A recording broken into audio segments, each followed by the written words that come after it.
Bueno, ahora le toca el turno a Juan Reinaldo Sánchez. Voy a leer una pequeña nota biográfica. Es graduado en Derecho Penal de la Escuela de Especialistas de la Seguridad Personal y de la Escuela Superior de Contrainteligencia, y llegó al grado de teniente coronel del Ministerio del Interior de Cuba.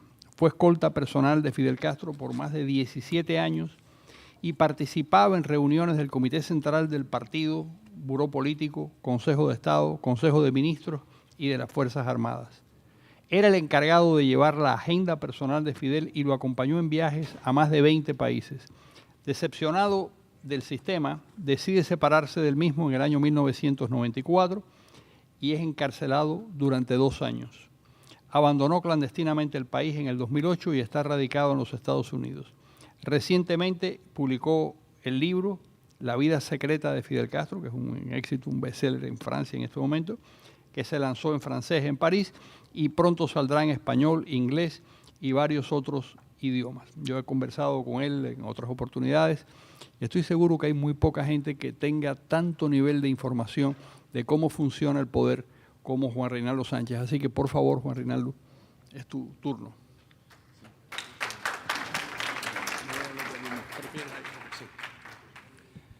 Si ustedes me lo permiten, buenos días. Yo prefiero hablar de aquí porque, como se deben imaginar, el podio me trae malos recuerdos. Yo prefiero hacer de aquí. Bueno, referente a lo que han expresado las personas que me antecedieron, hablaron de las consecuencias que deriva esta exportación del control por parte del gobierno cubano. Nosotros vamos a referirnos en nuestra intervención a cuáles son los medios, las fuerzas y los medios a través de los cuales el gobierno cubano ejerce en Cuba y exporta este tipo de control social. Para poder entender un poco cómo es esta exportación del control social, hay que analizar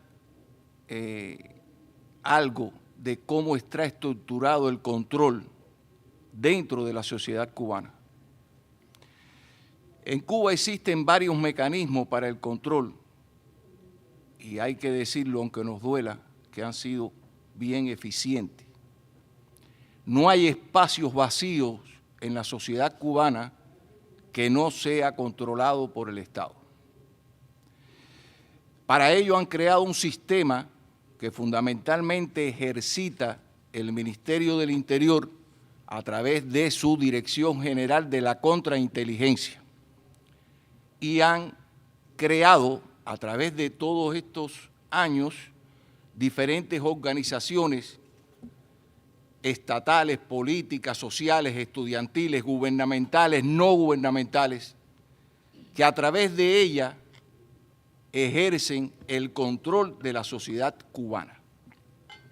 Esta misma estructura, estas mismas fuerzas y medios la han exportado a otros países, basada en la experiencia cubana. Las fuerzas del Ministerio del Interior juegan un papel fundamental dentro del control de la sociedad cubana, dividido en dos grandes grupos. Un grupo que nosotros denominamos objetivos y otro grupo que nosotros denominamos territorio. Estos objetivos, hay oficiales de la contrainteligencia denominados oficiales de objetivos, están ubicados tanto dentro de la Administración Central del Estado como en las instituciones gubernamentales más importantes dentro de Cuba. Me estoy refiriendo a el Comité Central del Partido, el Buró Político, el Comité de Consejo de Ministros y toda esta estructura gubernamental de alto nivel, pero también está presente en los ministerios, en las empresas, en las universidades, en las escuelas, en los institutos, en los hospitales, en los centros científicos, etc. Estos oficiales tienen sus redes de agentes dentro de estos objetivos que le dan la información requerida para ejercer el control. Porque hay que tener en cuenta que, como en toda actividad de la vida, se necesita información. Hay que partir de un mínimo de información para ejercer el control. Y esta información, las fuentes de esta información están dadas precisamente por estas redes de informantes y agentes que tiene la contrainteligencia dentro de estos objetivos. No escapa nadie, excepto Raúl y Fidel Castro. De ahí hacia abajo, todos los dirigentes políticos, sociales, etcétera, están bajo la supervisión de estos oficiales de objetivos en estos centros. Y están recibiendo información. Ejemplo clásico, lo que hace muy poco tiempo le sucedió a Felipe Pérez Roque, el canciller cubano, a Carlos Laje, el secretario del Consejo de Estado, y a Remírez de Esteno, que fueron 3 dirigentes de la supuesta nueva generación que iba a relevar a los viejos dirigentes cubanos. Le grabaron todo, le filmaron todo de las reuniones que tenían con un empresario extranjero, Conrado, en su finca, y esa información fue precisamente posible obtenerla por parte de la contrainteligencia y del gobierno cubano a través de esta estructura que está establecida en estos objetivos estatales. El otro grande grupo de obtención de información para el control está dado en los territorios. No hay un espacio territorial en Cuba que no esté controlado por los oficiales de la contrainteligencia de estos territorios. Y están estructurados desde la base hasta nivel nacional. La organización de base son las zonas, que no tienen nada que ver con las zonas donde están los delegados de bases del Poder Popular, las llamadas subscripciones, no tiene nada que ver. Esta zona puede estar establecida de 3 o 4 manzanas, donde ellos tienen sus redes de agentes que le informan de todos los acontecimientos que se están desarrollando en estas zonas, en estas manzanas, a nivel de la población. En las últimas etapas de Fidel hablaba en sus discursos del estado de opinión de la población. Esos estados de opinión de la población venían precisamente de estas fuentes de información que estaban en cada zona que atendía un oficial de territorio. Se procesaban a nivel provincial, a nivel nacional, y se le llegaban a Fidel Castro diariamente un estado de opinión relacionado con diferentes cosas, ya sean de los servicios públicos, ya sea de la política exterior del gobierno, etcétera. Y esa información, muchas veces los que siguieron algunos discursos de Fidel Castro, la pueden haber constatado cuando Fidel hablaba detalladamente en la zona donde se encontraba, de los problemas que existían en la zona y las inquietudes que tenía la población. Bueno, pues hasta eso sale de esta estructura para obtener información para controlar la sociedad cubana. Y habíamos hablado también de las organizaciones de masa. Bueno, se sabe, las organizaciones políticas, el partido, bueno, ahí se genera toda una serie de orientaciones para controlar la militancia del partido, para controlar la juventud. Existen las organizaciones, digamos, de periodistas de Cuba, la de juristas, la de artistas, etcétera, y todo eso es manipulado y dirigido por el Estado con el fin de tener el control sobre estos sectores de la sociedad cubana para poder manipularlo y poder jugar con ellos en interés del propio Estado. Esto lo han tratado de llevar históricamente a otros países. La primera información que tengo es en Chile, cuando el gobierno de la Unidad Popular de Salvador Allende, que ustedes saben que fue frustrado, bueno, por el golpe de Estado del 11 de septiembre, etcétera, etcétera, que sacó a Salvador Allende del poder. Pero Fidel y el gobierno cubano comenzaron la influencia dentro del gobierno chileno, ya muy cercano en los círculos del presidente Allende, a través de un señor de la inteligencia cubana que era el jefe de centro en Chile, Fernández Oña, que se le dio la misión por parte del gobierno de la inteligencia cubana de estrechar lazos con la hija de Salvador Allende, miembro del MIR, del movimiento de izquierda revolucionaria, Beatriz Allende, y tanto estrechó los lazos que llegó a ser el esposo de Beatriz Allende. Para influenciar sobre Allende, sobre la creación de un grupo de su seguridad personal. Recuerden, el grupo de seguridad personal de escolta de un presidente es el anillo más próximo al presidente. Ni siquiera los familiares están las 24 horas con el presidente, ni en todos los lugares del presidente. Lo que sí nos dejan de estar con el presidente es la escolta, quien lo protege, quien conoce todos los aspectos y todas las actividades que tiene el presidente. Luego es allí donde primero va dirigida la influencia cubana para penetrar este círculo cercano al presidente y tan importante para la obtención de información por parte del gobierno cubano. Y esto se realiza a través de brindarle asesoría para este sistema de seguridad, aludiendo como bandera de que no se pueden confiar en los esquemas establecidos de seguridad de los gobiernos anteriores, por tanto no son confiables. Así pasó con Allende, así se influyó en Beatriz, la hija de Allende, para que Allende aceptara el archiconocido grupo GAP del grupo de amigos del presidente, que en definitiva y en la práctica eran quienes se ocupaban de la seguridad del presidente Allende, penetrados por oficiales cubanos dentro del GAP y de otros miembros de este grupo que eran del MIR, que eran de izquierda revolucionaria y por supuesto estaban controlados por el gobierno cubano y la seguridad cubana. Así empezó todo este sistema. Después pasó en Nicaragua con características diferentes. Nicaragua sí llega al triunfo por una revolución, barre todos los esquemas, crea un ejército nuevo, una seguridad nueva, y le fue mucho más fácil llegar allí con asesores y penetrar los espacios más próximos a las dirigencias de los nicaragüenses. Tan es así que en Nicaragua, en Cuba existía un grupo de chilenos que estaban estudiando en diferentes actividades y profesiones que eran civiles, pero cuando el golpe de Estado Fidel los deriva, se reúne con ellos y los deriva a los estudios militares.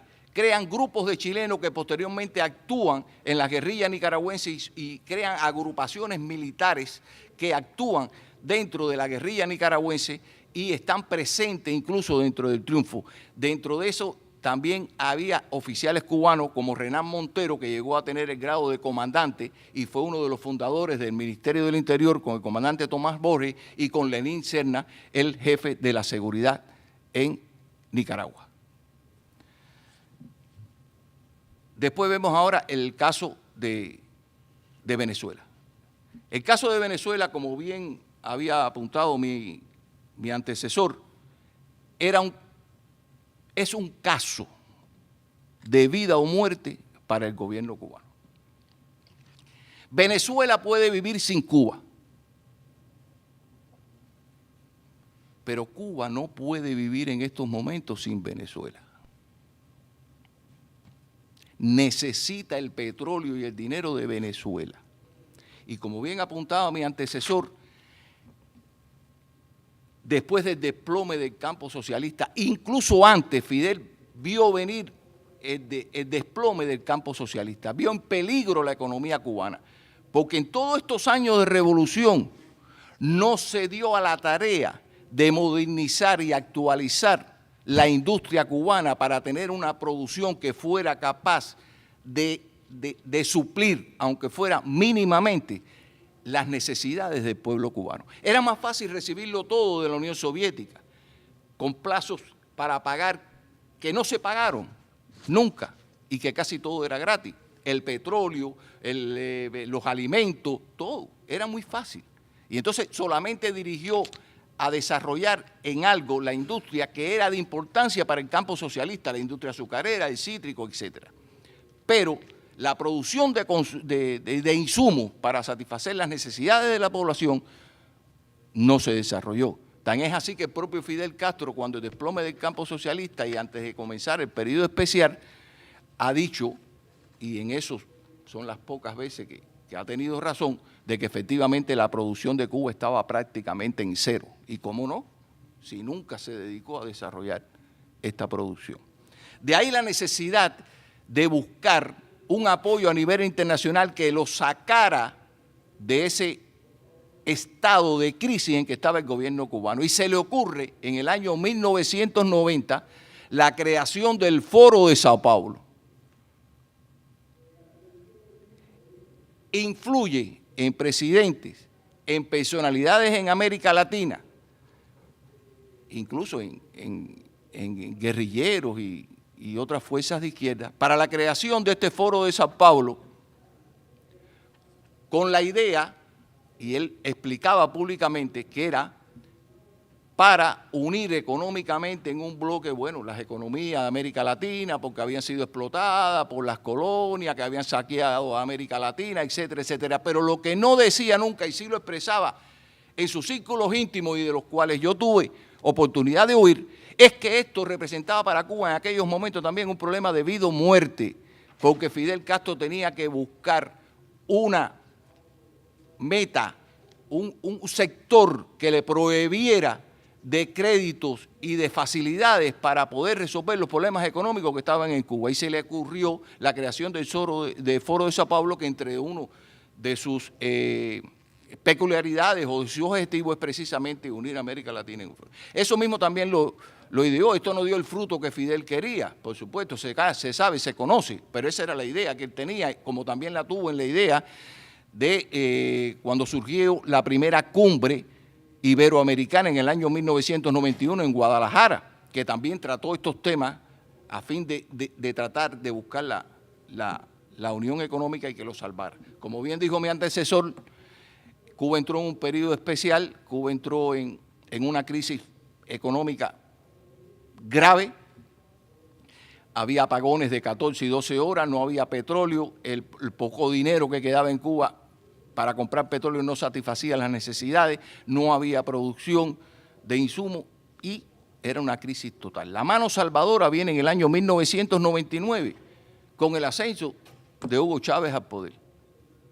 Ese hombre que Fidel criticó cuando trató de darle el golpe de Estado a Carlos Andrés Pérez, que lo llamó oportunista y atrevido, ese hombre fue el que surgió y entonces le tendió la mano a Fidel y ya entonces era el amigo bueno, el hermano, el hijo, el querido, porque era el que le iba a resolver el problema económico de Cuba, Fidel, y se lo resolvió.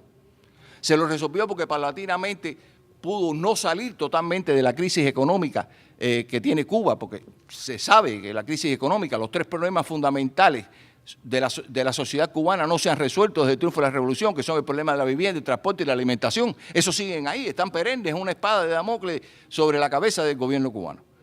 Pero le ayudó a salir, a paliar un poco esta crisis económica que estaba latente en aquellos momentos. Y así es la necesidad de establecer el control en Venezuela.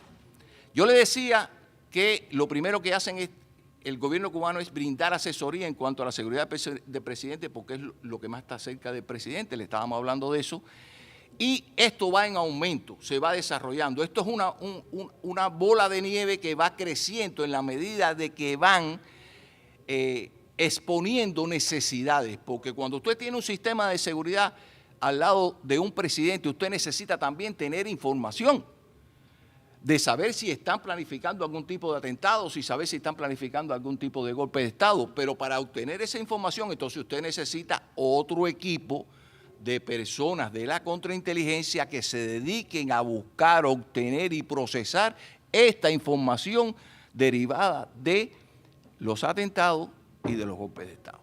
Y esa es la otra propuesta que le hacen de enviar asesores cubanos especializados en este tipo de actividad. Y así va sucediendo y así va creciendo. Así llegan a las Fuerzas Armadas.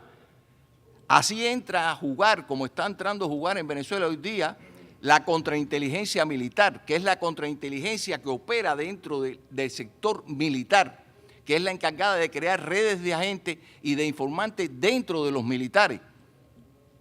Se estima que hay más de 500 especialistas y oficiales de la contrainteligencia militar cubana dentro de las Fuerzas Armadas venezolanas, solamente brindando asesoría y organizando este sistema de obtención de información.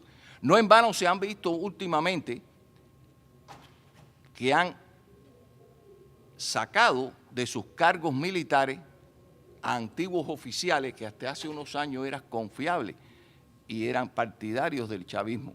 Y es producto de esto. Y esto va a seguir existiendo y seguirá existiendo en la medida de que se vaya radicalizando y se vaya agravando la situación en Venezuela, de que haya militares y sectores de militares que se den cuenta de que eso no funciona, porque sencillamente una de las características que ha tratado siempre de exportar el gobierno cubano es que los problemas económicos, políticos y sociales dentro de Cuba es problema del hombre, es problema del ministro, sustituyen al ministro, pero nunca van a aceptar que es un problema del sistema, que es el que no funciona y el que no avanza.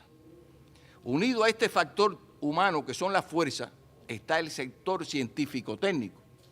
Cuba desde los años 1991 creó una empresa que se llamó Copestel, que su fundador fue el comandante de la Revolución, Ramiro Valdés Menéndez, 2 veces ministro del Interior y fundador de los órganos de la seguridad del Estado, personaje tétrico, lo conozco personalmente,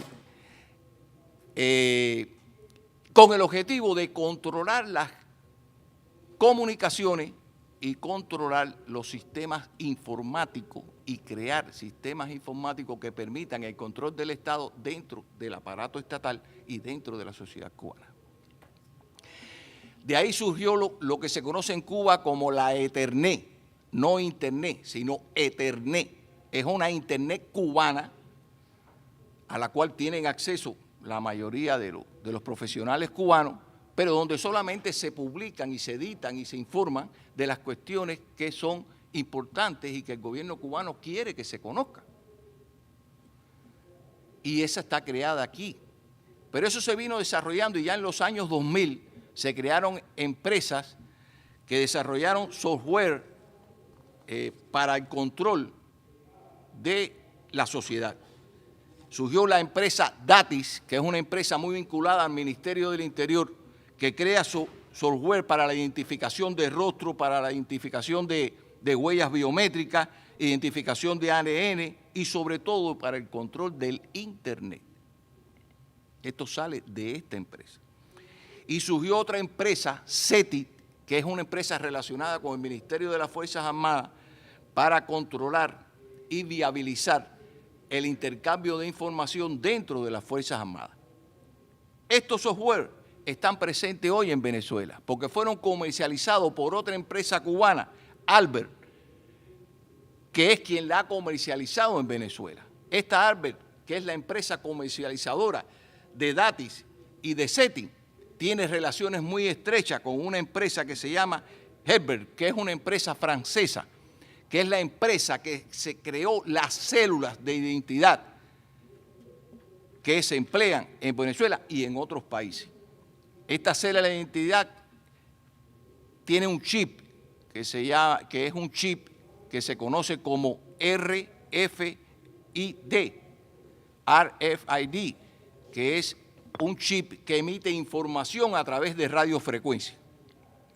De manera que ya no hace falta pasarla por un equipo para obtener la información del propietario de esa célula, sino que a través del éter, de la radiofrecuencia, pues se puede obtener información. Y lo más importante de todo es que puede dar ubicación exacta de dónde se encuentra el propietario de esa célula.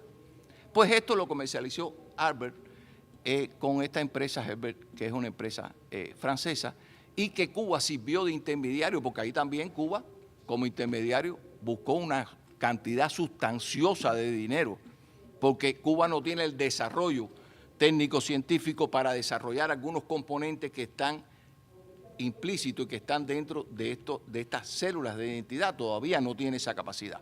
Por tanto, tiene que importarlo o importar la célula en su totalidad. Y entonces así se ejerce todo el control.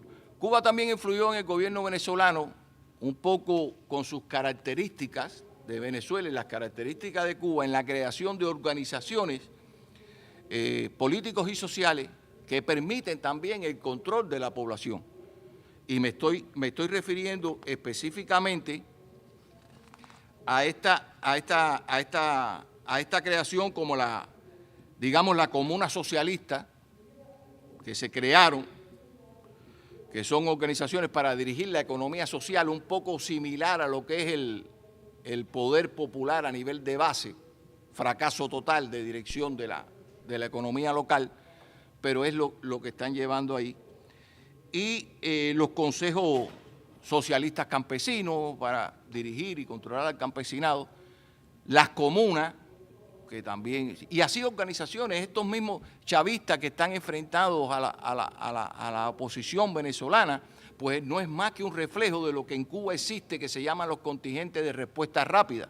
Estos contingentes de respuesta rápida son agrupaciones de personas afines al gobierno, militantes del Partido Comunista y de la Juventud Comunista, que en diferentes zonas o sectores de la población trabajan, estudian o viven, y a través de estos oficiales de contrainteligencia del territorio están agrupados y controlados y los movilizan hacia cualquier manifestación de disidentes cubanos, ya sean la Dama de Blanco o cualquier otro tipo de organización, y son esos personajes que nosotros vemos por la televisión agrediendo de palabra y de hecho a los disidentes cubanos. Pues esto mismo es lo que más o menos con las características diferentes pues se ha creado en Venezuela para el control de la población.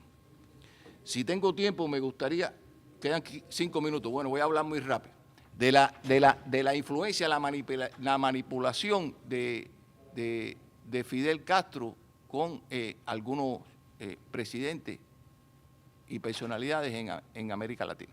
Ya habíamos hablado del presidente Allende, también podemos hablar de los nicaragüenses y de Hugo Chávez y de Nicolás Maduro. Generalmente en Cuba existe un departamento que se llamaba antiguamente el Departamento América del Comité Central del Partido, que bajo fachada política del Comité Central no era más que una dependencia de la inteligencia cubana que estaba dedicada a operar en América Latina para controlar y manipular todos los movimientos guerrilleros y todas las fuerzas de izquierda y procubanas en América Latina. Hoy se llama el Departamento de Relaciones Internacionales del Comité Central, pero sigue existiendo. Con otras características, ya no es el momento de la guerrilla, pero es el momento de los movimientos de izquierda en América Latina y son controlados por el Departamento América. A través de este Departamento América ejercen influencia en presidentes, personalidades en toda América Latina.